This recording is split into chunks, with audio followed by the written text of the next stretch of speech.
este relatarea istoriei lui Iacov și a fiilor săi. Unul dintre aceștia era Iosif. El avea 17 ani când păștea turmele tatălui său împreună cu frații lui. Așadar, păstoritul era ocupația lui. El avea însă o problemă. Frații lui nu prea îl simpatizau. Și aceasta din cauza că Iosif îi povestea tatălui său Iacov toate faptele și discuțiile fraților săi, inclusiv pe cele rele. Iacov însă îl iubea pe Iosif mai mult decât pe ceilalți fii. Într-o zi i-a dăruit o haină foarte frumoasă, pestriță.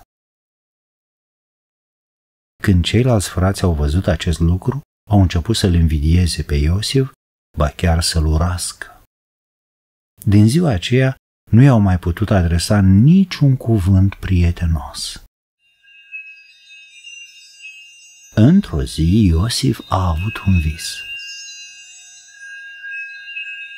Ascultați cu toții, vreau să vă spun ce am visat. El le-a povestit următoarele. Eram împreună la legatul snopilor în mijlocul câmpului când, dintr-o dată, snopul meu s-a ridicat și a stat în picioare, iar snopii voștri l-au înconjurat și s-au aruncat cu fața la pământ înaintea lui. Când au auzit ei aceasta, s-au mâniat foarte tare și au zis: Ai nebunit? Vrei să ajungi împărat să domnești peste noi? Iosif însă a mai avut un vis pe care de asemenea l-a povestit familiei sale. Am mai visat un vis în care soarele, luna și 11 stele se aruncau cu fața la pământ înaintea mea. Chiar și tatăl său l-a mostrat atunci spunându-i: Ce vrea să însemne visul acesta ciudat pe care l-ai avut? Nu cumva frații tăi, mama ta și cu mine ar trebui să ne aruncăm cu fața la pământ înaintea ta? Într-o zi, pe când frații săi pășteau oile tatălui lor la Sihem, Iacov i-a spus lui Iosif: Du-te la frații tăi și vezi dacă sunt bine. Aș vrea de asemenea să știu ce face turma. Când te vei întoarce, să-mi spui cum stau lucrurile. Iosif a pornit imediat la drum. A umblat mult căutându-i pe frații săi, dar în final i-a găsit. Încă de la distanță ei l-au recunoscut, astfel că și-au spus: Iată că vine visătorul nostru. Haideți să-l omorâm, iar apoi să-l aruncăm în fântâna aceasta. Astfel vom scăpa de el. Când vom ajunge acasă, vom spune că l-a sfâșiat un animal sălbatic. Vom vedea atunci ce se va alege de visele lui. Fântâna în care intenționau să-l arunce era de fapt o groapă subterană în care se aduna apa. În acel moment însă ea era goală.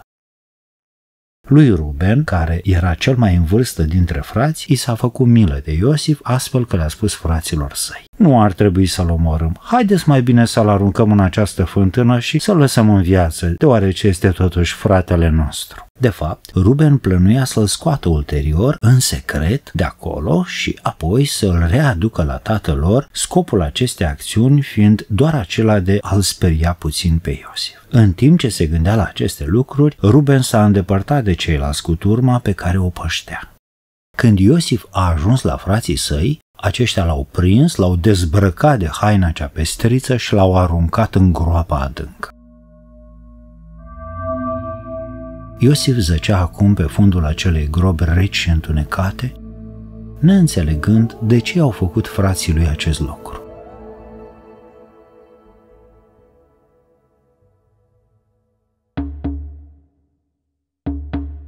După un timp, frații au văzut o caravană apropiindu-se. Erau negustori care mergeau înspre Egipt. Iuda, unul dintre frați, a avut o idee. Nu ar fi mai bine dacă l-am vinde pe Iosif acestor negustori ismaeliți? Ce folos am avea dacă l-am omorât? În schimb, dacă îl vindem... Ceilalți au fost de acord cu propunerea lui Iuda. Caravana se apropia tot mai mult. Atunci frații l-au scos pe Iosif din groapă și l-au vândut pentru 20 de arginți. Este un lucru groaznic să fii vândut de frații tăi. Pentru Iosif a început o călătorie lungă și grea prin pustie. Nici măcar nu știa unde va ajunge.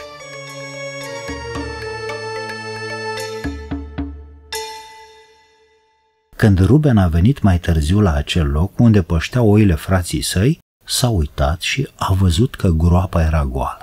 În disperarea sa, el și-a rupt hainele, s-a dus la ceilalți frați și le-a spus: „Ce mă voi face? Băiatul nu mai este aici." Atunci ei au povestit că între timp l-au vândut pe Iosif.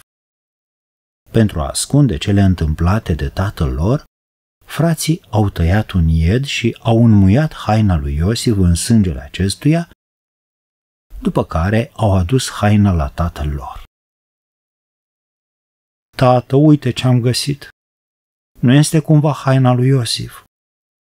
Ei se făceau că nu știau nimic. Tatăl și-a dat seama imediat că era vorba despre haina lui Iosif și a strigat cu durere: „Doamne Dumnezeule, Iosif, fiul meu, cu siguranță l-a mâncat un animal sălbatic." Iacov și-a rupt hainele, s-a îmbrăcat cu un sac și l-a jălit mult timp pe fiul său. Întristarea și durerea sa erau atât de mari încât nu a vrut să fie mângâiat de nimeni.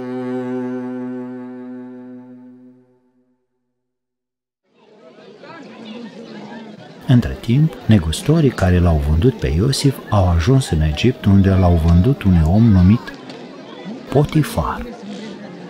Acesta era un dregător la curtea lui Faraon, împăratul Egiptului. Potifar era șeful gărzilor de corp, general în armată și comandant al închisorii.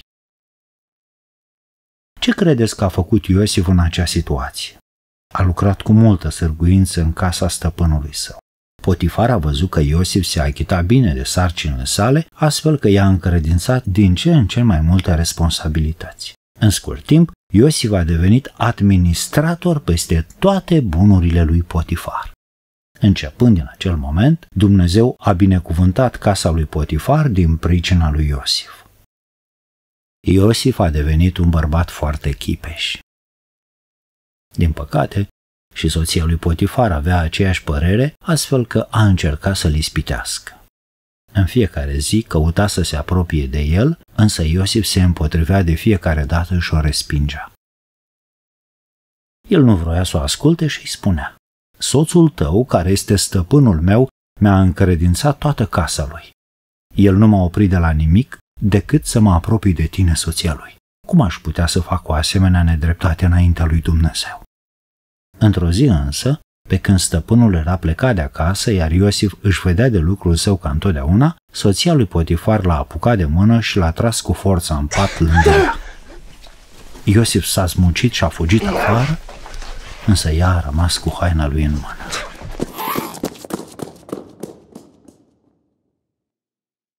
I-a chemat imediat pe slujitor și a strigat cu viclenie: „Priviți!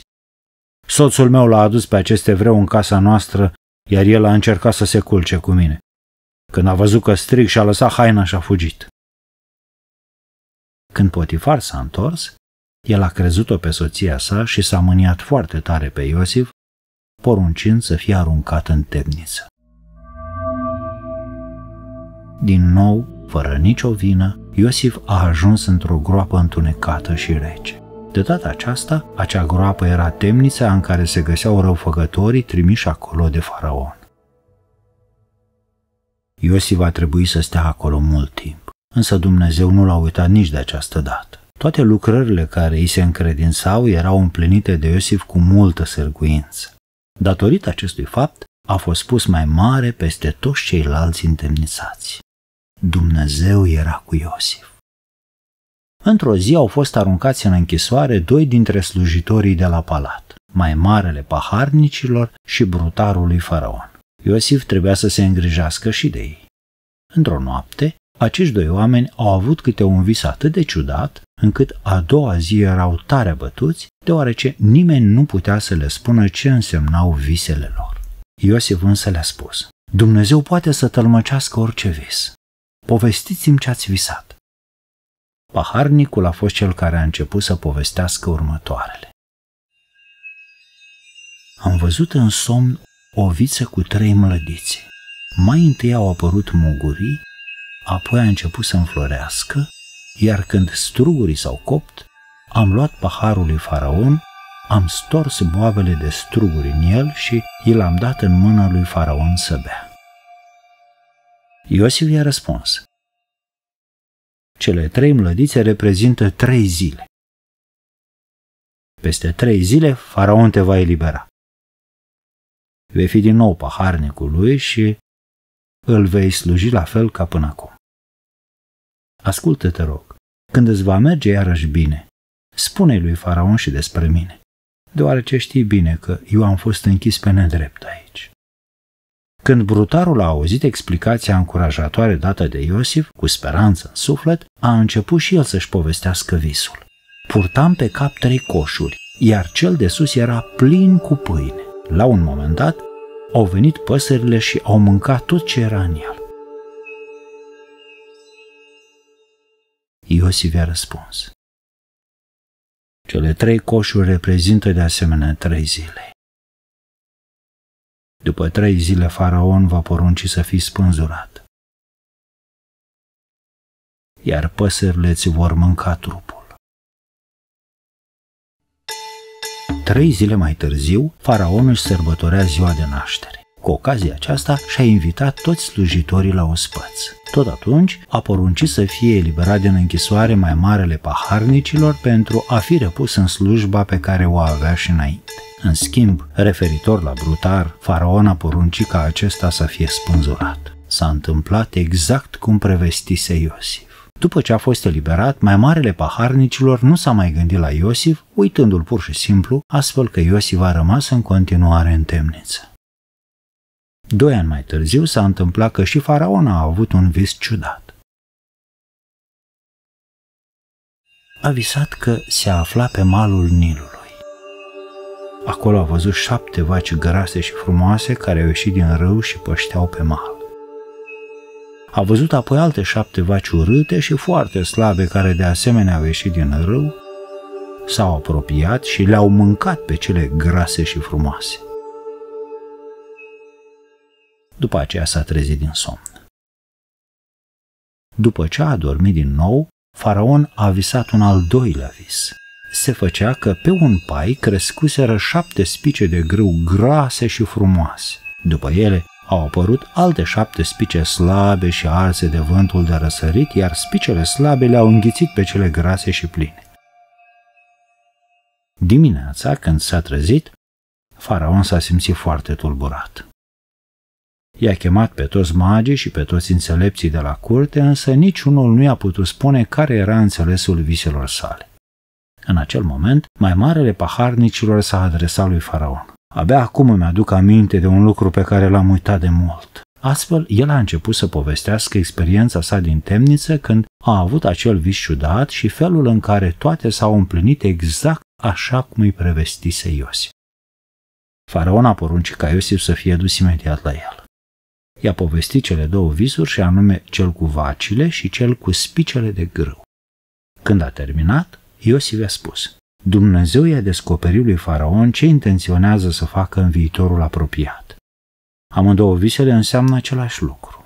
Cele 7 vaci grase, precum și cele 7 spice pline, reprezintă 7 ani de belșug în care pământul va rodi foarte mult. Tot așa, vacile slabe și spicele uscate reprezintă 7 ani în care nu va crește nimic. Ar fi bine ca Faraon să caute un om înțelept căruia să-i dea autoritate peste întreaga țară. El ar trebui ca în cei 7 ani de belșug să facă tot ce stă în putință pentru a aduna suficiente rezerve pentru anii de secetă care vor urma după aceea. Lui Faraon i-a plăcut modul de a gândi al lui Iosif, astfel că i-a spus acestuia: Dumnezeul tău ți-a arătat toate acestea. Eu nu găsesc niciun om aici care să fie la fel de înțelept ca tine, de aceea vreau să fii chiar tu reprezentantul meu. Întreg poporul va trebui să asculte de tine. Așa s-a și întâmplat. Faraon l-a pus pe Iosif domn peste toată țara Egiptului. Pentru ca fiecare om să vadă acest lucru, i-a dăruit un inel cu sigilul împărătesc și i-a pus un lanț de aur la gât ca semn al puterii sale. Iosif tocmai împlinise vârsta de 30 de ani când a ajuns locțitorul împăratului. Totul s-a întâmplat după spusele lui Iosif. În următorii 7 ani a fost o recoltă foarte bogată. Locurile pentru provizii din întreaga țară au fost umplute cu cereale.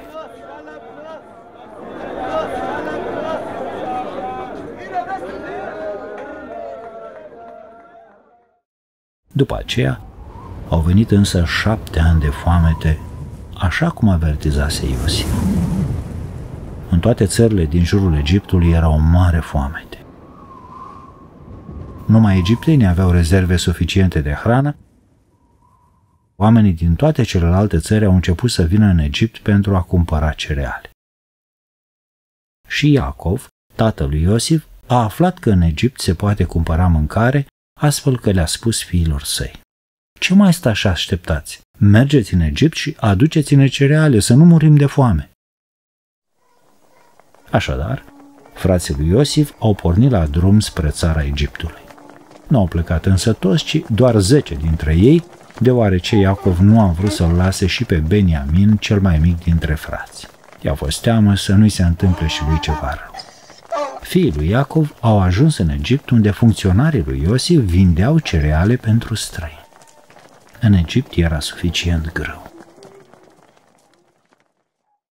Frații l-au întâlnit pe Iosif. Când l-au văzut, l-au salutat plin de respect și s-au aruncat cu fața la pământ înaintea lui, deoarece nu l-au recunoscut, mai ales că Iosif primise un alt nume de la faraon și anume Tzafnat Panaeh, care înseamnă descoperitorul de taine. Iosif însă i-a recunoscut imediat, dar s-a purtat cu ei ca și cum ar fi fost niște străini. De unde sunteți? Ei i-au răspuns: din țara Canaan. Am venit să cumpărăm cereale. Iosif însă le-a spus: sunteți spioni. Ați venit doar să cercetați țara noastră și să vedeți cum ați putea să ne atacați, nu-i așa? Nu, domnul nostru, au strigat ei. Noi suntem oameni cinstiți, nu suntem spioni. Iosif însă le-a răspuns în continuare cu severitate: ba da, știu că sunteți spioni. Nu, suntem 12 frați, fii ai aceluiași tată. Cel mai tânăr a rămas acasă cu tatăl nostru, iar celălalt frate nu mai este în viață. Am să vă pun la încercare pentru a vedea dacă vorbiți adevărul. Iosif i-a închis pe frații săi în temniță pentru 3 zile.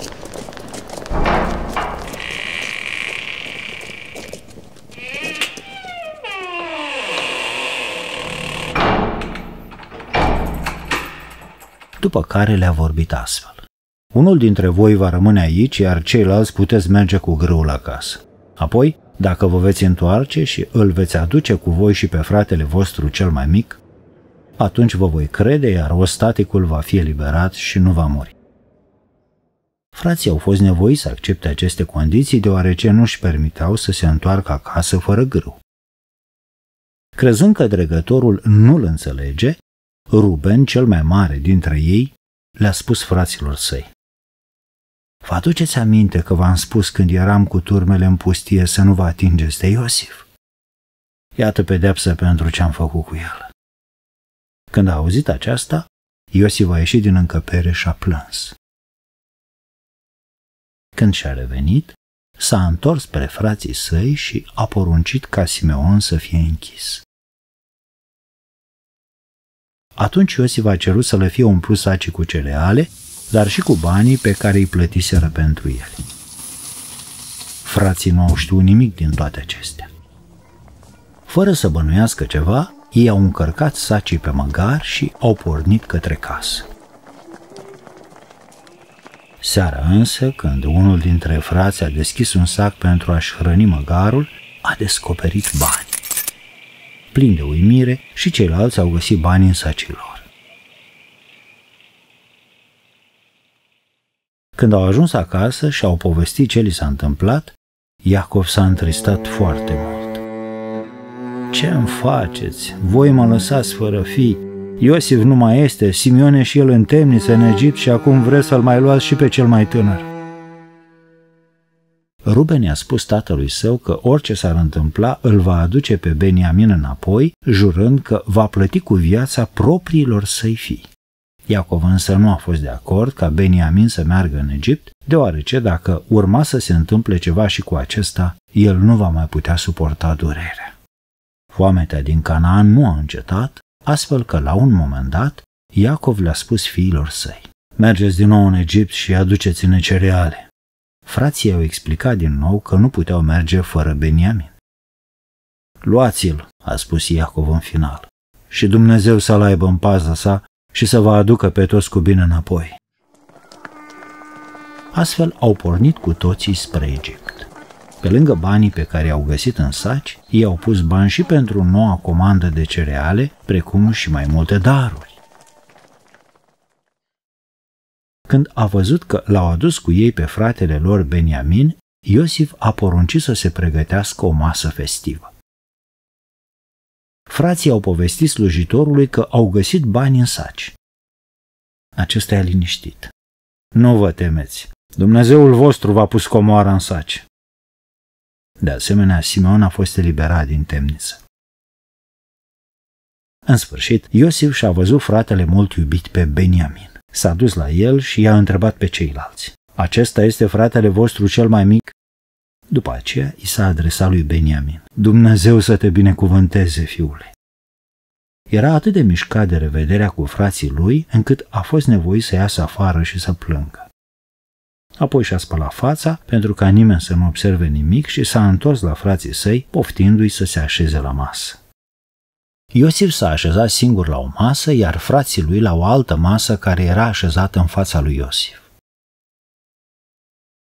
El le-a cerut să se așeze în ordinea vârstei, de la cel mai mare până la cel mai mic. Când au văzut cum i-a așezat, aceștia s-au uitat mirați unul la altul, șoptind între ei. Cum se face că știe și ordinea în care ne-am născut? Ei nu și-au dat seama că dregătorul egiptean era Iosif, fratele lor. Au fost aduse la masă bucate foarte gustoase. Beniamin a primit de 4 ori mai mult decât ceilalți. De data aceasta însă, ei s-au bucurat pentru fratele lor mai mic și nu au mai fost invidioși, așa cum fuseseră înainte cu Iosif. După ce au mâncat, Iosif i-a poruncit slujitorului să le umple toți sacii cu cereale, atât cât puteau duce, iar pe lângă aceasta i-a spus să pună din nou banii pe care i-au adus, iar în sacul lui Beniamin să ascundă și paharul lui de argint. În ziua următoare, frații au pornit la drum. Iosif i-a zis slujitorului său: du-te și urmărește-i pe oamenii aceia. Întreabă-i apoi: cum ați îndrăznit să furați din casa stăpânului meu? De ce ați răsplătit binele făcut vouă cu rău?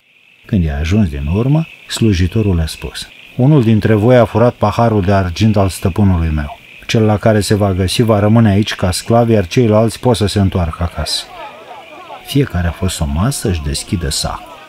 În final, au ajuns și la sacul lui Beniamin și iată că paharul de argint era ascuns acolo.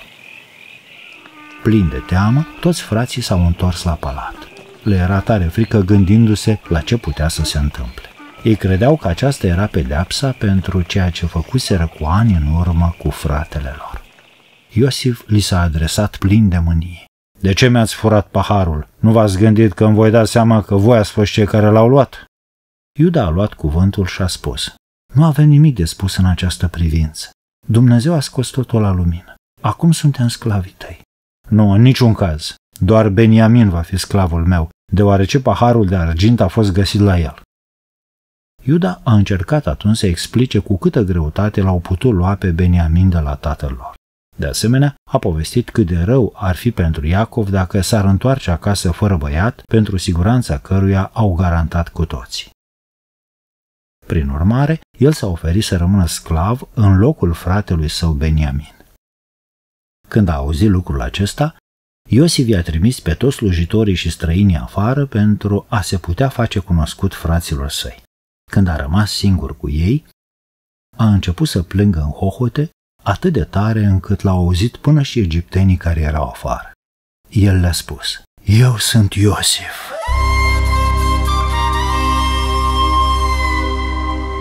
Frații lui au rămas stupefiați. Nu le venea să creadă. Eu sunt Iosif, fratele vostru, pe care l-ați vândut în Egipt. Nu vă temeți însă, pentru că Dumnezeu a îngăduit toate acestea. El m-a trimis aici pentru a mă putea îngriji de voi toți. Veți locui cu toți copiii voștri aici. Întoarceți-vă acum înapoi la tatăl meu. Aduceți-l, vă rog, cât mai repede la mine. Apoi s-au îmbrățișat cu toții plini de bucurie. Iosif trăiește!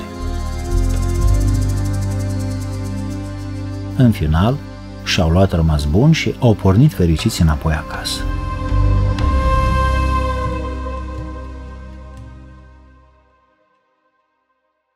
Când au ajuns, încă de la distanță au început să strige de bucurie: Iosif trăiește! El este stăpân peste toată țara Egiptului! Iacov și întreaga familie s-au pregătit imediat de drum. Iacov ardea de nerăbdare să-l revadă pe fiul său Iosif. Pe drum, el i-a adus jertfe lui Dumnezeu. Domnul i s-a arătat și a spus: Iacov, eu sunt Dumnezeul părinților tăi. Nu te teme să mergi în Egipt, pentru că eu voi merge cu tine. Voi face din tine un popor mare. Apoi și-au continuat călătoria.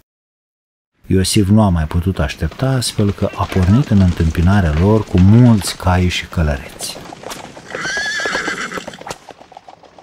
Când Iacov și-a văzut fiul, l-a îmbrățișat mult și apoi au plâns de bucurie. Iacov a spus: Acum pot muri liniștit. Iosif s-a îngrijit de întreaga sa familie. Cu toți au locuit în zona cea mai roditoare a țării Egiptului.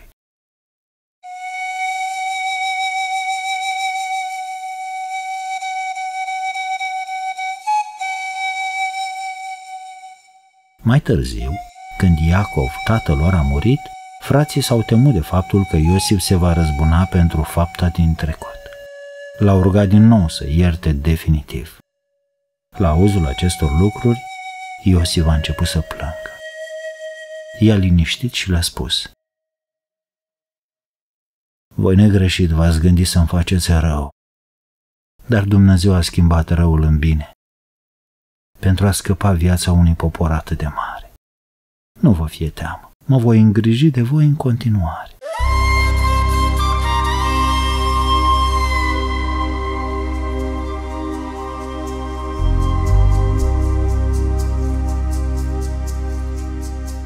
Și așa a și făcut. Astfel, urmașii lui Iacov au rămas în țara Egiptului. Iosif a murit la vârsta de 110 ani.